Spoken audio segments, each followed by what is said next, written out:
আপনারা দেখছেন cartoon TV. একটা গ্রাম ছিল, নাম তার মধুপুর। সেই গ্রামে একটা অলস ছেলে ছিল, নাম তার বিজয়। এই বিজয়, ওঠে বাবা, কাজে যাবি না তুই? ওঠ বাবা ওঠ। কি বলো মা? 9টা বাজে, বাঘটা দাও। বাবা, রাস্তা দেখে শুনে পার হোস বাবা, মন দিয়ে কাজ করিস।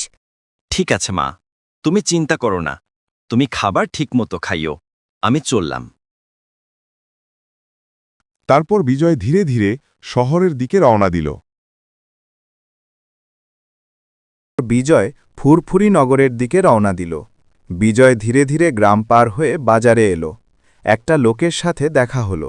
তারপর বিজয় বলল, ভাই, ফুরফুরি নগর শহরটা কোন দিকে বলতে পারে? রবি বলল, সোজা গিয়ে ডান দিকে ফুরফুরি নগর শহরটা।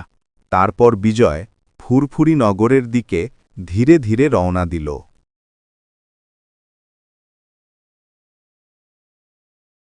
আরে, এই তো সামনেই ফুরফুরি নগর শহরটা দেখা যাচ্ছে। এই বলে বিজয় সামনের দিকে কাজের উদ্দেশ্যে রওনা দিল।